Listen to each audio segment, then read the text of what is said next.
one of the very difficult verses from the Bible is coming from the book of First Corinthians, chapter 10, verse 13.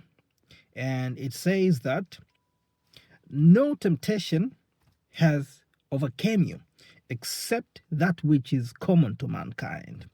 And it continues by saying that God will not let you be tempted beyond what you can bear.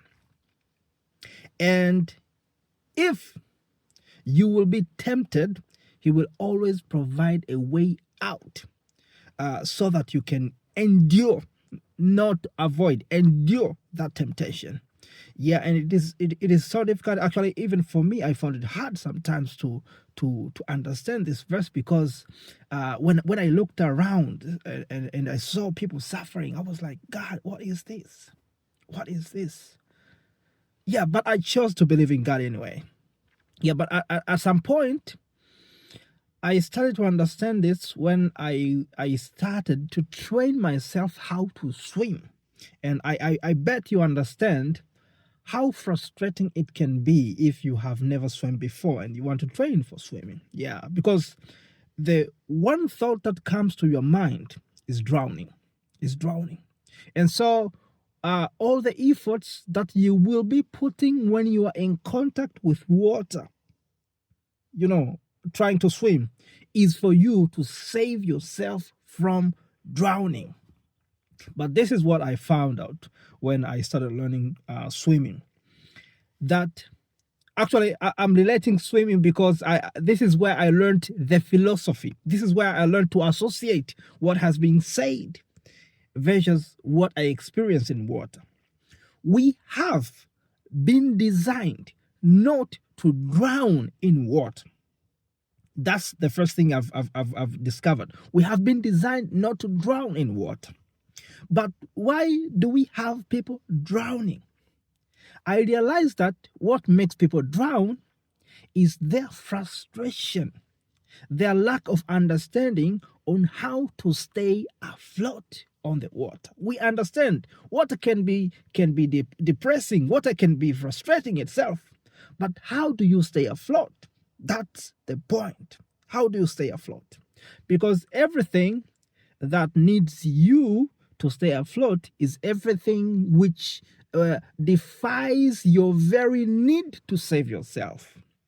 Number one, you will be told that for you to stay afloat, you must relax on top of water. You must release yourself. And the question is, how do you release yourself on top of water when you know you can drown? So you will always try to tense up, trying to push the water down. And the very moment you do that, you go down. Yeah, so after I got a little bit comfortable with water, my next assignment was to make sure that I reach at the bottom, because somebody told me a secret. If you want to be comfortable in water, make sure you learn first to go below the level of the water. And then after that, you can try to practice swimming. So my assignment was to make sure that I touch the surface of the water. It was a little bit deep, maybe 1 meter or so. Yes. And then I realized I was not able to reach at the bottom. Every time I tried to go to the bottom, it was not possible. Even after I managed to swim somehow, for example, for the past few weeks, I went to the swimming hole here in Kuopio, in the 5-meter deep swimming pool, and I was trying to reach to the bottom. I had never been able to go to the bottom. I have never been able yet. I'm training now how to drown, but I cannot do that. So that's when I learned, like, oh man, so similarly, the way water is, that's how also problems are. We are living in the midst of problems. But God has designed us not to drown. We are in the middle and on the top of the surface. But what makes us go down is after we become frustrated, after we fail to sit down and analyze what we should be doing, and we start to, try to survive anyway. that's when you start drinking water. That's when you start to getting tense. And when you get tense, you drink water, you lose air.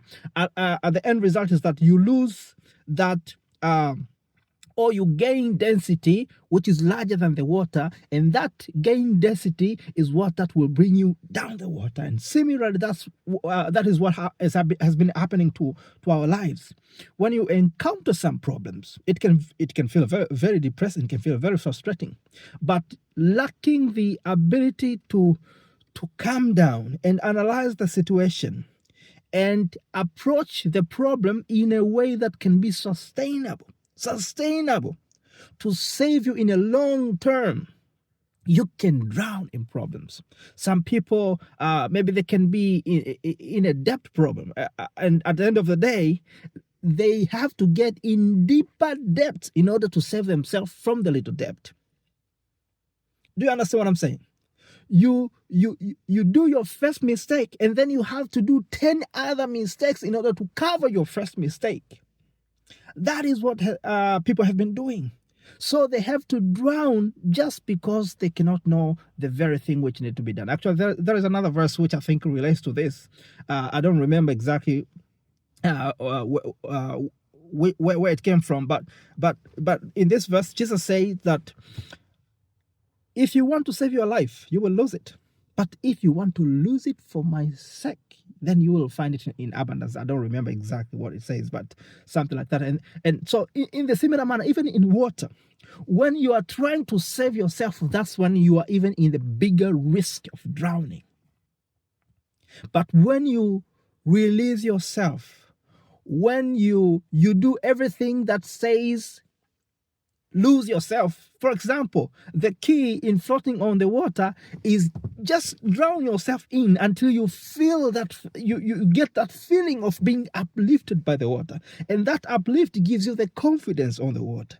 And that confidence will let you relax on the water. And then after relaxing, then you can easily figure out what you should do next. I hope you get my point. So this was just an encouraging message for you who has been going through very traumatic experience. I've been going through hard moments, through, difficult situations financially, in relationships, psychologically. Yes, God has designed your life not to be drowned in problems. The problems will be there. And I would like to finish my message today, very long message today, by stating also very briefly some message from the book of James, from chapter 1. That is very encouraging. It says that be joyful when you encounter some problems. Why you should be joyful? You should be joyful because problems help us to develop perseverance. And it is perseverance that helps us to complete things. Without having that perseverance, you would not be able to do anything. And today you might envy somebody who has built a mega business, like, oh man, this man, maybe he's stress-free. I tell you not. And perhaps somebody, Mark Zuckerberg or Elon Musk, could be going through very hard moment compared to you who have not yet established your company. That is the truth. But if you have not yet learned to develop your perseverance now, when your company is still establishing itself with the challenges, then maybe you might not be able to withstand the pressure when your company is already successful. So be glad and be joyful in what you go through. Be joyful. Though I'm not saying like be happy in your problems. No, be joyful, accept it, and say, thank you, God, for this. But I know you have a plan for me, and I'm ready for that plan. That was my message for you. Thank you so much, and I wish you a wonderful week. Bye-bye.